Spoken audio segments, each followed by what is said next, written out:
po kami natutulog mag-asawa, tapos yung dalawa ko pong anak.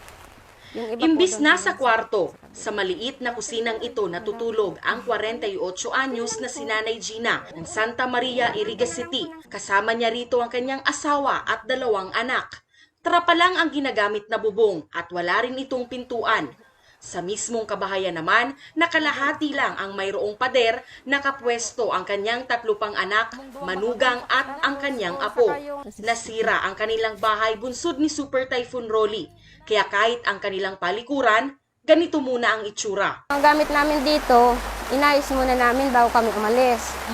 Pagkatapos po nung, umaga ata yung nagbagyo. Tapos nung hapon na, pumunta kami dito, yun na, datinan namin, talagang wala na po. Nawasak po ito.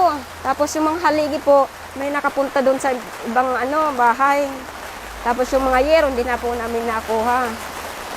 Tapos yung ng asawa ko, sabi niya, doon kami sa bahay ng nanay niya. Sabi ko, ayoko. Yun, ginawa ng mga anak ko. Kaya pagtapos ng dito na rin po kami tumira.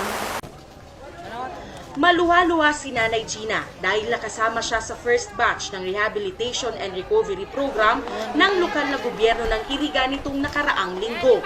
Kasama siya sa 78 may totally damaged houses sa kanilang barangay. Talagang makikita po ninyo si Gina Cabaltera, walang-wala po siya, indigent po talaga siya. Yung asawa po niya, nagbabay and sell lang po ng gulay. Kagaya ngayon, walang maititinda dahil wala pa pong produkto. Kaya po kaawa-awa po yung nangyari nung bagyo sa kanya dahil na-give up po talaga yung bahay niya. Kasama po siya sa talagang totally pong na-wash out pong bahay po niya.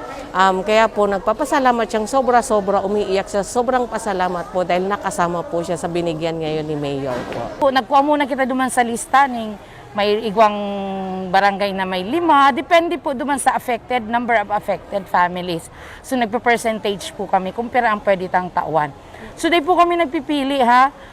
Iniinuta muna parang face by face po. So igwa pa man po kitang ibang hinahanapan ta pa po ng ibang pondo, ng ibang paraan kung paano ta matatabangan sa ibang affected families. Like po igwa kita mga livelihood assistance, may educational assistance naman sa mga aki ninda. So, di po kita napupundo. Kami po nila Mayor Madel, sige miyang hanap kung paano. Bukod po sa local funds, naghahanap din kami ng mga ma-access sa ibang mga government agencies na nagtatabang sa tuya para sa recovery program. Libreng construction materials ang ipinamigay ng LGU. Mayroong mga semento, yero, plywood, alambre, mga pako at iba pang makatutulong sa pagpapatayo muli ng kanilang mga bahay. We are very thankful sa Muntinlupa through Mayor Fresnedi. Actually, so administrator niya, he traveled all the way from Muntinlupa. Medyo dangerous. Grabe pa po ang cases ng COVID, pandemic pa. And then tinawan kita ng 500,000 ng tabang ninda. It just so happened that Mayor Fresnedi was a close friend of my father. Mayor, nagpapasalamat po ako sa malaking tulong po ninyo.